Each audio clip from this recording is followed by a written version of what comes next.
So take a minute. So obviously we're bucking up some cedar because I want to get the cedar. I don't know stages. I mean, so with this episode, I need to split the wood for the mini series that is happening right now. But I don't want to interrupt the mini series to start bucking. So I have time right now. It's not raining right now, so let's buck up some wood. But the cedar, as I mentioned before, is the stuff that has thus far that I found the metal in it. But you don't want to. So with this, it's been sitting for a month plus now, and rain, and I know it came kind of dirty a little bit, like some gravel in the bark. And so you want to, if you can, spare a few moments and inspect the bark. Yes, you're not going to find or see all the nails, or if there's going to be metal in it on the surface. More likely, if it's going to be in the wood, it's going to be beyond the bark and into the wood. So it's kind of like a crapshoot. If you're going to find anything, yes, you can probably use a metal detector, but how deep is that going to go, and where exactly it's going to be, etc. But I used the broom you saw on this round and one previous, because you don't want the bark to be dirty. Even gravel, sand, dirt, that's gonna get in your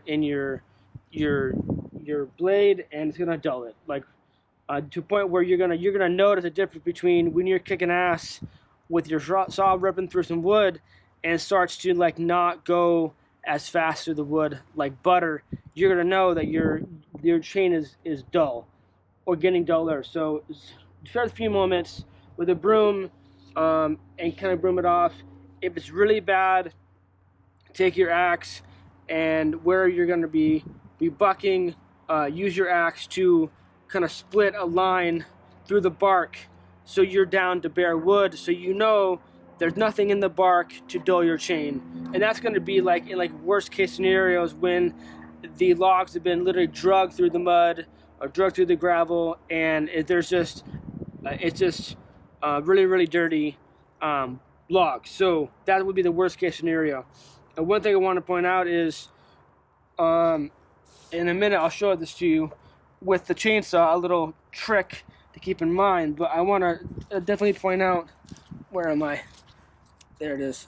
This piece right here that just got dug into the ground. This is a piece of metal, like a stake, and we obviously don't want to hit that. So I'm gonna measure. As you can see the stake here, right? You see that? Yeah. So I'm gonna use my measuring device and either come from either direction. So it looks like the safest bet is to come from this direction. So I will come and I'll put this on my saw, measure over, and I'll cut right here. So this will be a cookie piece, and this will be the piece that will be at 16 inches, more or less. And then when I split, I'll get this piece out. So I hope there's no more metal in here. If I cut here, hopefully I'm away from the stake. But one thing I want to share with you is, in the chainsaw, when you're, let's see if I can adjust here. When you're cutting, right? You don't want to hit the ground. At any point, if you can help it, you don't want your chainsaw hit the ground. That is worse than having dirt in your bark, if you can help it, right? So what you end up doing is, as you're coming down on when you're cutting, you come down to a point right here, and you stop, and you pull out, and you adjust the log, so you're not going to touch the ground. But something that you have to know and realize, that, see if I can pan this down a little bit, is these saws are designed so if the motor is laying on the ground, this bar is slightly tilted upward. Okay, it's slightly tilted upward.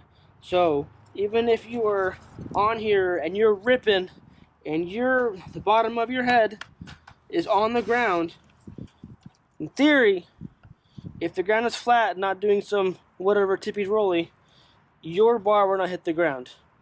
Now, granted, when you are, turn this a little bit like this.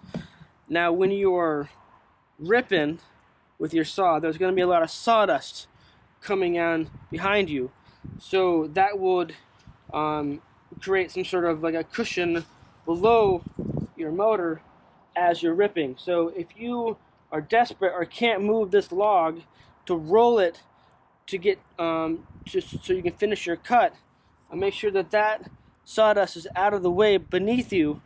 But when you do that, be careful. You may need to stop cutting for a second. So you have both hands on your saw and kind of brush away that sawdust to be able to finish your cut. So I'm hoping to demonstrate that in this rip to kind of bring home what I just mentioned, and I hope that that would make sense. And as demonstrated, hopefully it is clear. So let's cut it again.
As you saw, the bottom of the chainsaw was on the ground, and I was not fearful that I was touching the ground because I still had the saw in meat in the round.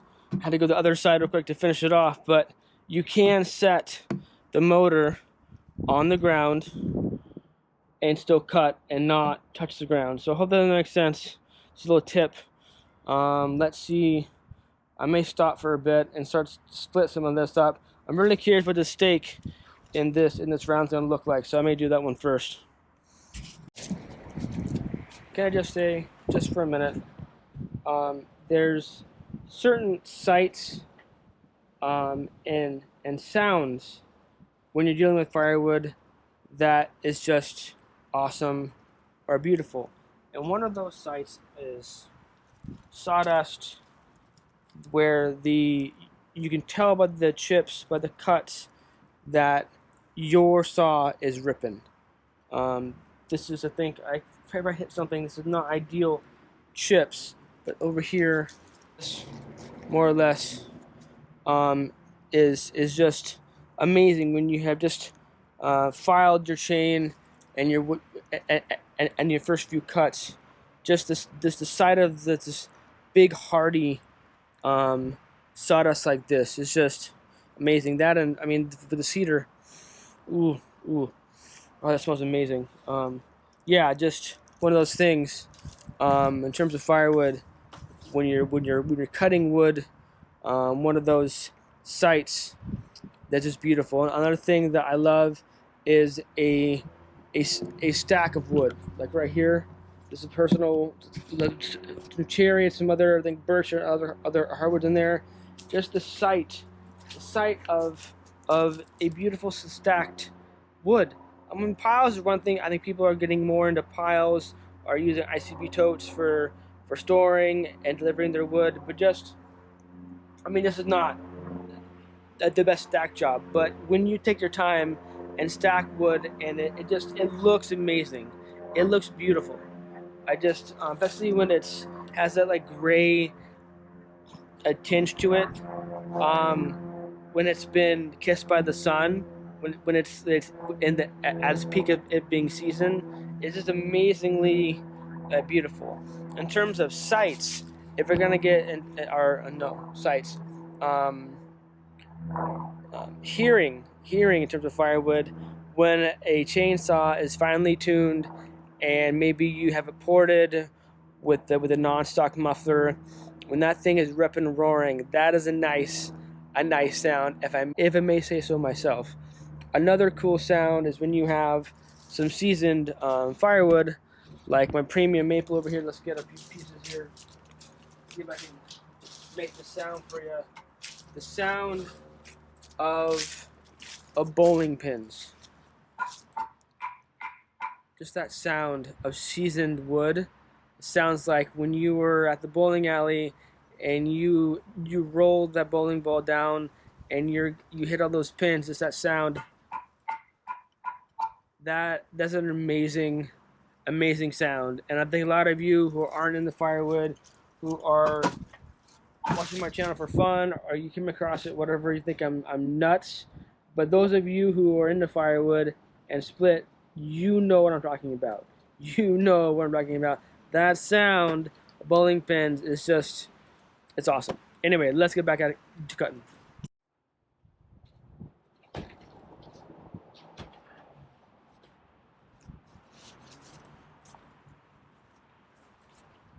I think this is a Fiskar's axe. I don't see any marks on it. Definitely well used, but it looks like in terms of the design of the head, I've had this for a while. I bought it used on Marketplace for like, I don't know, $10 or whatever. But I'm gonna use this because I think there's metal in here, so I'm gonna use this before I can tell, because the stake is right here, so I want to make sure that I don't mess up my fireman's axe.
Wow. I don't even know how they got it in there. This is super dull. But metal and cedar.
Hole inside that one too. So I think I'm gonna be splitting more by hand. I kind of like the physicality of using an axe, but we'll see. Definitely, I mean, cedar's easy to split, obviously. So, being a very, very soft wood, and this is kind of rotten, punky in the middle, so that'll be super easy to split. But in terms of like, even if I wanted to use this split on the splitter, even having to noodle it in half, or quarter it, or even have to manhandle it and split it vertically, it's almost faster with using an axe. So yeah.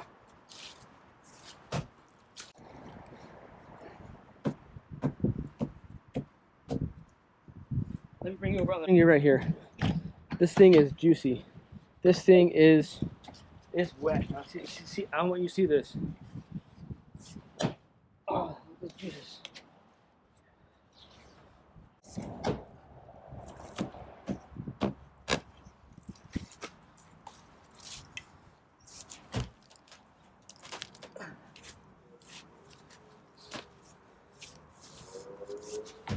Ah, come on. There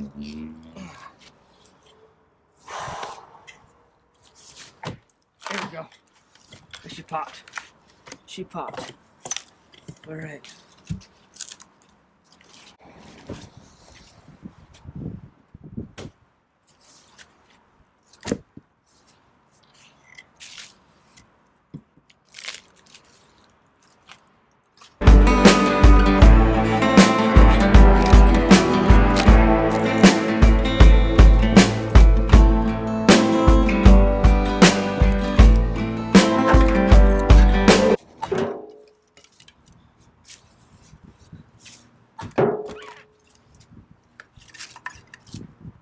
Well, the one way to make kindling.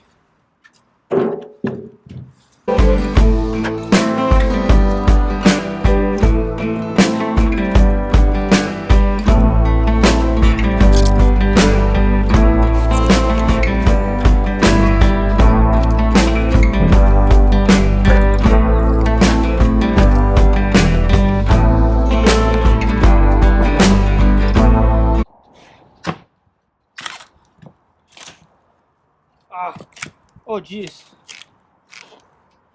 That's for a metal. Awesome. This cedar, I don't know what these people did with this tree. This poor cedar. Man, that's a bummer. That is definitely not seen on the surface. This right here, the stake, was right in there. Definitely not, you can't, I mean, I guess that little button right there that grew around the bark, you can see that, but geez, this poor cedar just full of metal, full of metal. I thought it was good to go.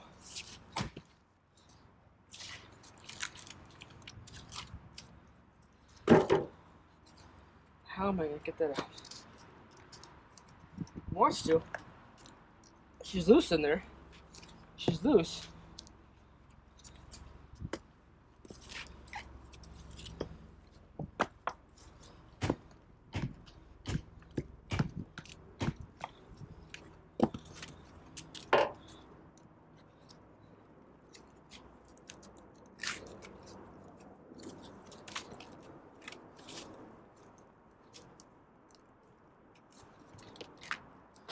Wow, there we go.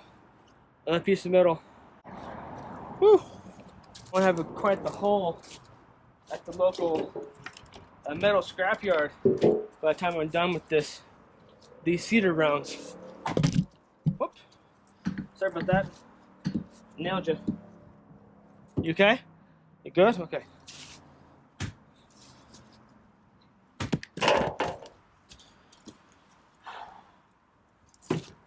So again, outside is good. The middle is nonsense. So I'll take off the outside and I'll put that in the good stuff pile to be sold. Stuff that has any rot, like this stuff, I'll set it aside and put it in my cookie bin and burn it for myself. You can see that, yeah, there's a lot of, yeah, they had carpenter ants in here. I hate carpenter ants. Yeah, this is a rotted, eaten up.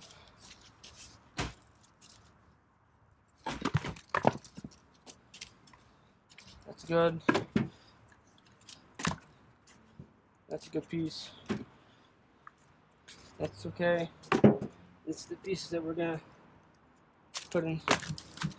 Yeah, I mean, I think a lot of us who deal with firewood, you burn the crappy and the uglies, and you sell the good stuff. Sell the good stuff. This is what you do. Yeah, that's all. It's all rotted. Yeah. Wow. That poor tree. Whole metal in it and bugs in it.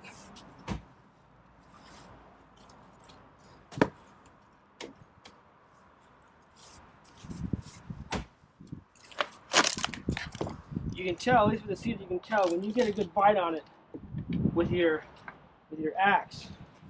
You can tell when it went through enough to split it open. You can tell. It's a nice crack sound. Nice crack sound. Yeah, so all this rotted stuff will go in the cookie personal bin, and I'll know just by looking at it that it's not for sale, unless the buyer is aware of the rot or the punky. Then they're not going to get that. Sell the crappy. Sorry, burn the crappy yourself, and sell the good stuff. You don't want to sell crappy wood, punky wood, rotten wood, even if it's dry. You don't want to sell that.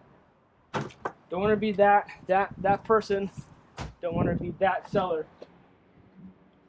People are paying pretty good money for firewood, and you don't want to be known as the shyster. Person who promised X but gave Y. Sell premium wood, sell the good stuff, or if not, make sure that you are transparent with your customers. That's how we do it. That's how we should be doing it. And a lot of people out there aren't. And those people aren't in business for very long. They have one log, they cut it, split it, and they want a quick buck. And that's fine, because they're out of the game quickly. This means that they screwed over a certain amount of people, and those people come to the quality quality wood selling folk like me and others who have channels or watch my channel. They come to us for the quality wood. All right, that's that.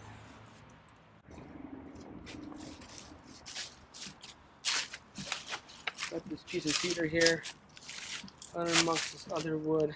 I'm pretty sure this is alder.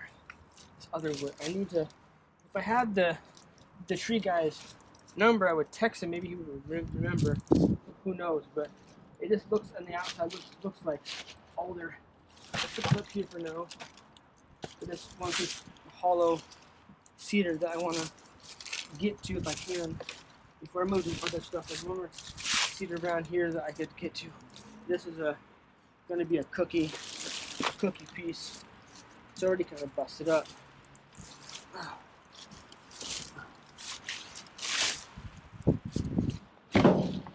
Change of pace of video, but I wanted to get some content out that's more active and not just like a vlog. I mean, there's a lot of channels out there that they post every day or every other day or whatever cadence they have, and it's kind of like the day in the life of doing this adventure or whatever. And I think it is kind of a vlog, this channel, but I feel it's something more than that. I feel that I have something more to offer, because if you wanted a vlog, I mean, other channels for that, and I appreciate you viewing this channel, but I feel that I have more to offer than just like me splitting every day. I find, I mean, I want to deliver content that I would watch myself, and being a firewood person, I split wood, I cut wood, I buck wood on a regular basis, to where doing it isn't that interesting to me to watch someone else doing it. Granted, I'm not everyone. A lot of people live vicariously through the channel, and that I get. That I do get. But I want to bring other content. So this is just something different. I don't split by hand very often, but in my recent episode of showing off the new axe, wanting to do more hand splitting if I can, and this cedar seems to be a prime candidate to split.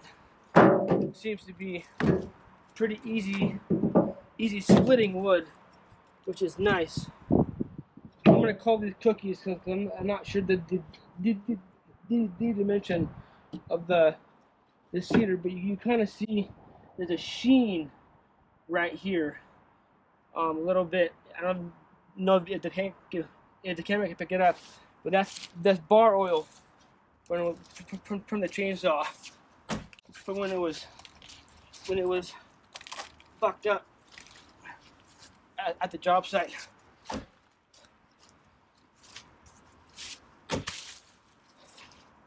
Ah.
You see the rot in the middle of the pieces.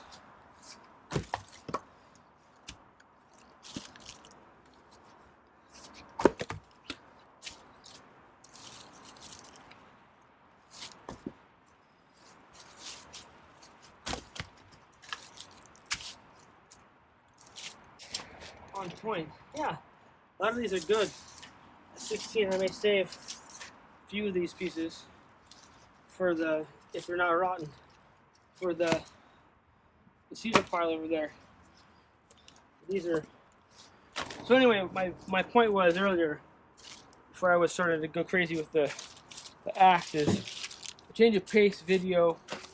I don't think I'm going to fast forward any of this. Just me and the axe, just me and the saw, just showing that something different, at least for my channel, and I hope it's entertaining. I'm going to alternate between the Fiskars and Old Red. I don't want to forget about these cookies. Shouldn't take too long to split. Just,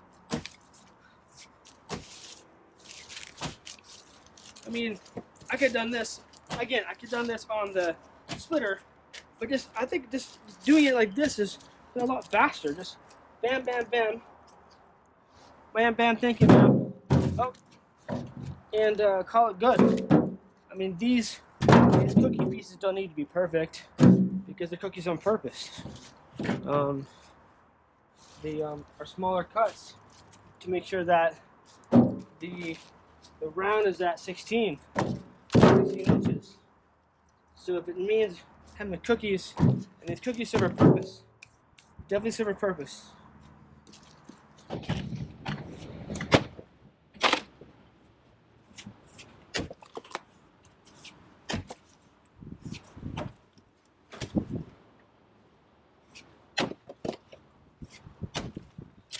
Now these could go in my cedar chunk bin. That's for sure. Those are the ones that aren't rotten. But I don't have a bin that's wet right now, or that wet, or unseasoned. So I figured I'll just put them in my personal bin, and then if I need them, sell them, then I can, I guess, later. But it's just gonna give me a hard time. Come on. This one doesn't want to split. It's easy.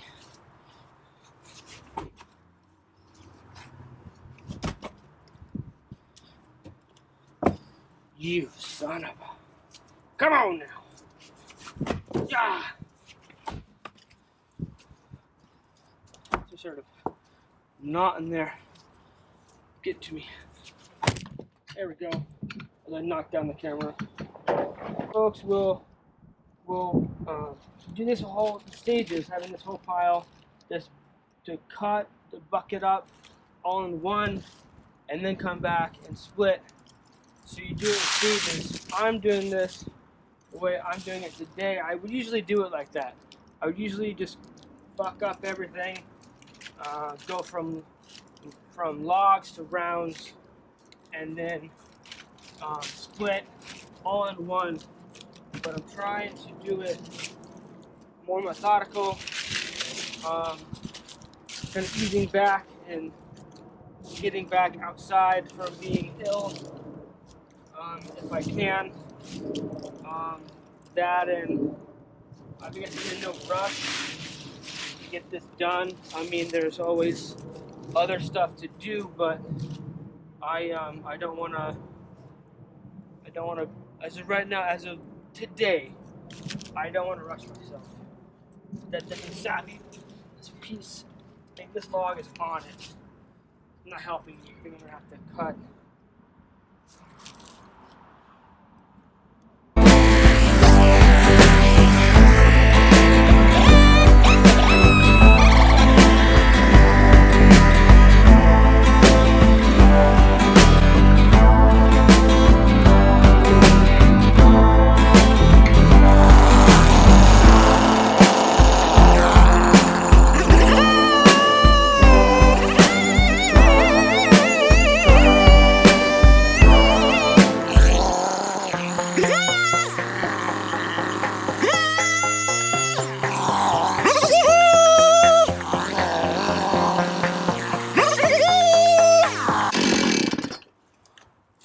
That one the way I did, basically blind, because cedar is full of metal, and this seemed to be a straight cut. This is kind of like off, so I wanted to keep this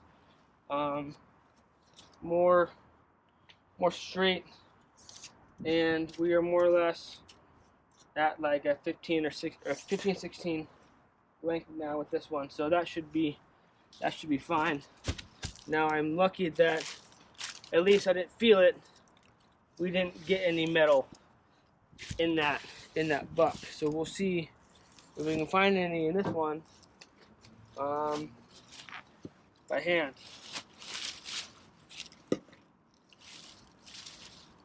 Hard to.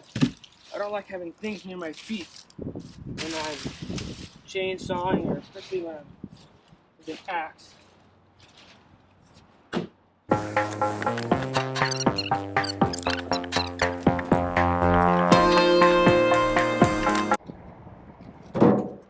I'm trying to be careful when I'm bringing up the pieces to resplit on top of the round.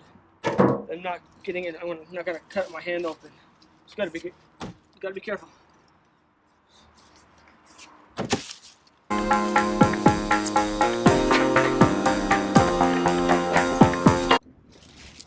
Yeah, I like this axe too. It has a time and its place. Because I got it for so cheap, I don't mind banging it around. Whereas Old Red, since that was hand redone, more worrisome. I don't want to dull that or mess up the handle.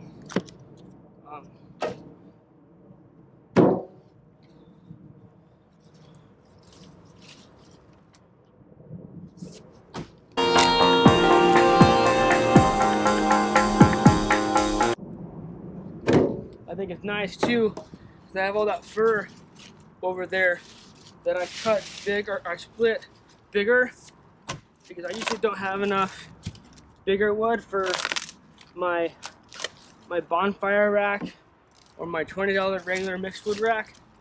So I split a bunch of wood that was bigger. Now that fur is seasoned, and now I need to use that wood for my bundles, and I'm able to use just an axe, split it, as opposed to having to grab it and put it in a, oops, got the camera, putting it in a wheelbarrow and hauling it over to the champion splitter and splitting it, where it doesn't really need the splitter in terms of the power. I'll just pick and choose the ones that are like straight grain, like this cedar here, no knots in it, and I'll just bring out Old Red now, or whatever we end up calling it, to split a few pieces, and then we got bundlewood again. Because I really want to maintain mixed wood when I'm making wood for the firewood stand, and not just one wood species.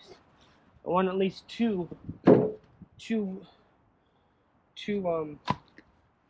flavors, two species of wood when I'm preparing the wood.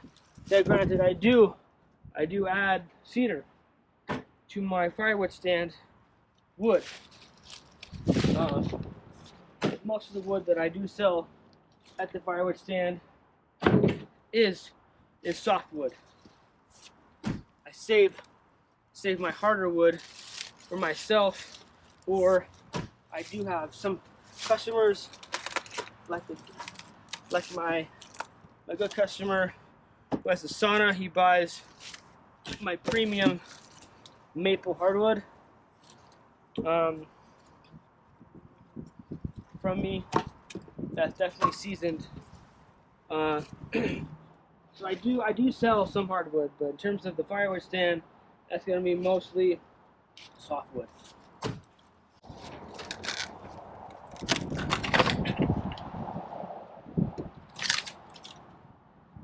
It's not like I'm being dishonest. You know me, if you follow the channel, I'm definitely transparent and clear and open about the firewood that I sell. But only a few people have asked, well, what type of firewood do you sell? Like, what species are in the rack? And then there, I tell them. But in terms of my answer, it doesn't really faze them. I mean, if they smell the wood, they can totally smell the cedar, I'm sure.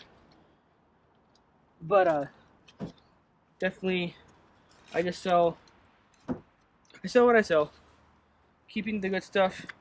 I mean, the crap I burn myself, but the good stuff, when it's cold, you want some good hardwood, some oak or locust, hard maple. You want some good wood. It's a good hardwood. Firewood, I mean. That's what I'm talking about right now. This is a knot in it. I'm gonna wait for splitter on this one. No harm, no foul.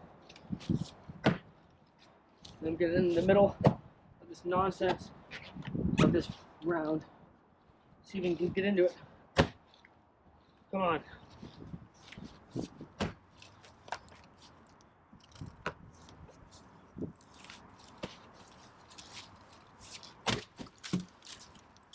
Yeah, this will be going into the cookie bin because it's rotted in the middle.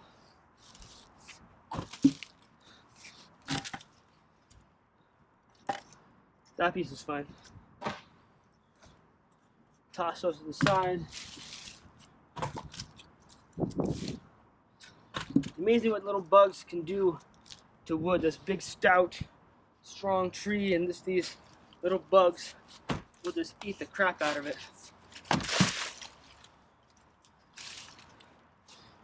Eat the crap out of it. Do that one more time. It explodes.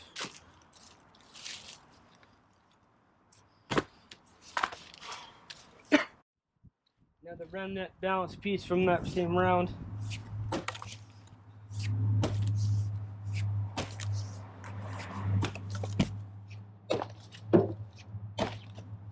There it is. There she is. These ones have some branches in them, so I'm not sure how well they're going to split. But we'll test them out. It's a big branch right there. That's not going to be fun to split, that's for sure.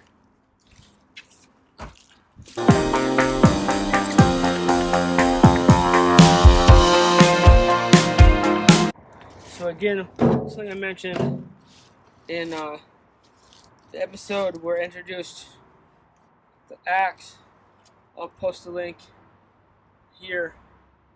What I don't like about the axe is I can't control, I have less control I feel over the size of the splits or the shape.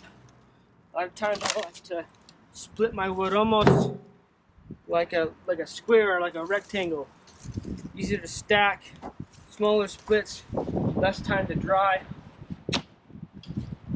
And with axe, at least for me, right now with my experience with axes, is I have less control where I'm cutting. That may improve over time as I get better at my technique, but as of right now, hard to tell. This may be maybe for the splitter.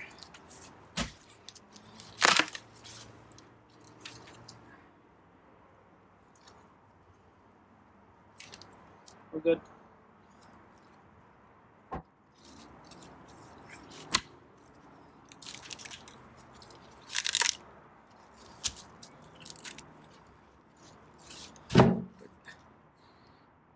I wish you could smell this. The cedar just smells so awesome. It's amazing. I love it. I love it. I'm going to tackle this piece.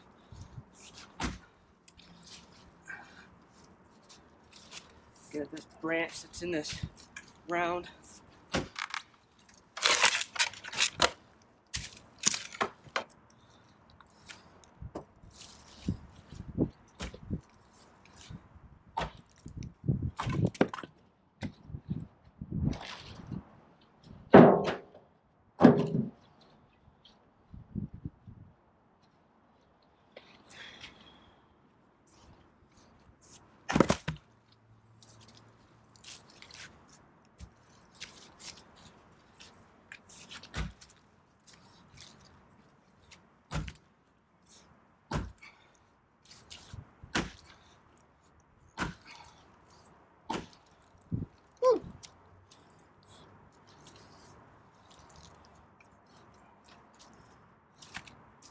Yeah, there's a branch. See it right here. It ran running through here. This is going to be a beast to split, at least with the axe. Yeah, that's going to be splitter, which is fine. I don't want to kill myself with wood that I know I can split with something else.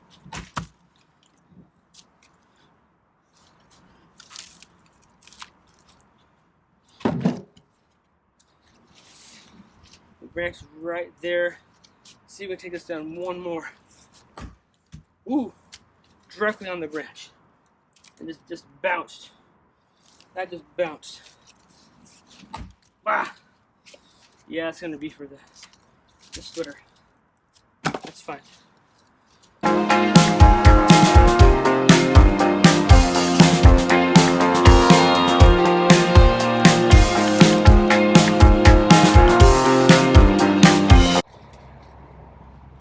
So far, so no metal on this one. I don't want to jinx myself, but no metal thus far in this log here.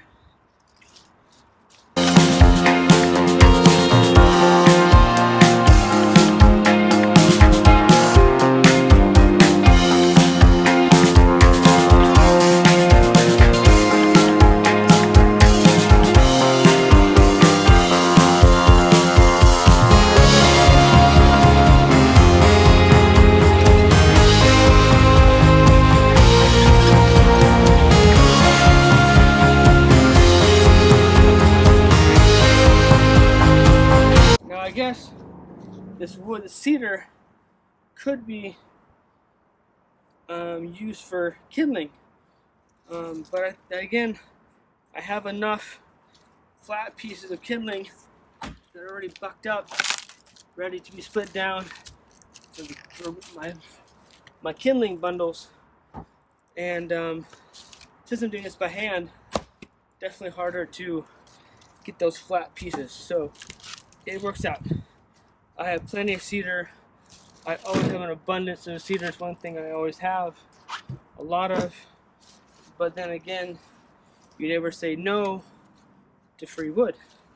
You just don't. You just don't. Because the one time you say, oh, nah, I'm okay, or my wood yard's full, or no, I don't need any more of that type of species of wood, when that tree service person or that whatever contact you have, when they have more wood, they may not contact you. Because the one time you said no, and they want to offload it with no issues, no questions. So they want that reliable contact. It may be easier for them to come to you, dump it off at your yard, as opposed to having to go to the local waste yard, or dump. We call it dump here.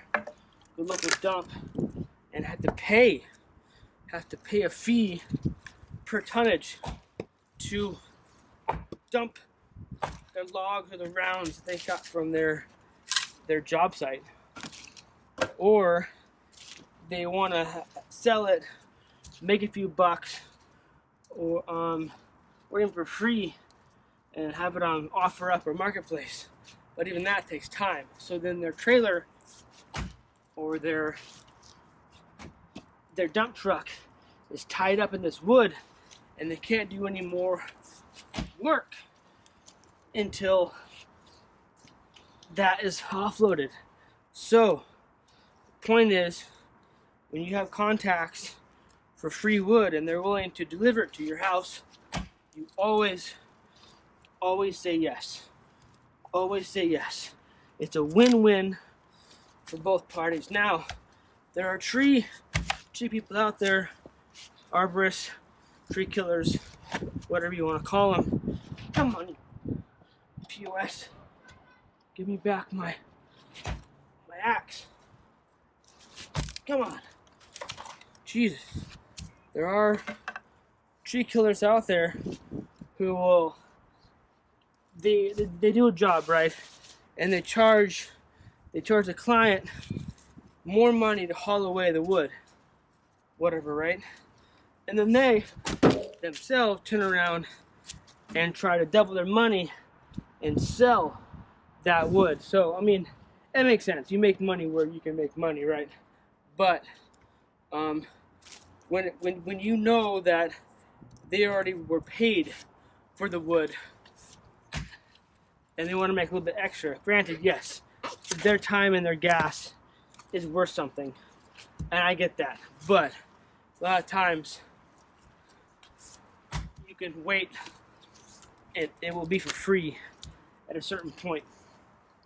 Or it's the homeowners that spent X amount of money on getting a tree dropped, and they opted to have the logs, the rounds be left, and they want to recoup some of the money they just spent on having the tree service company come out and cut down their tree, and they want to sell it.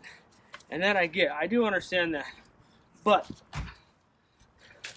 there's only a few, there's less people who will buy that wood than there are people who will wait for the wood to be available for free. So I've called out people on that before, and I actually offered a guy who wanted an episode, I'll leave it right here, where I traded several cords, let's pan you up, several cords of good quality premium hard maple for basically like a half gallon of whiskey at the time. That's a good episode. I'll leave it up in the link up above. I think that's enough of me splitting and blabbering about whatever it was I did. But thank you for tuning in and for taking along with me on the episode. Something different, change of pace, and I appreciate your viewership and your subscription. I'm trying to close down the year on a good note, on a high note. So I'm trying to clear up the wood yard a little bit, and definitely a new change of pace at least for this episode, and I'll intertwine it with the mini series of different ways to split firewood. So hope that you're following along and you enjoy that series. So thank you again. I appreciate it, and I'll catch you on the next one. Ah.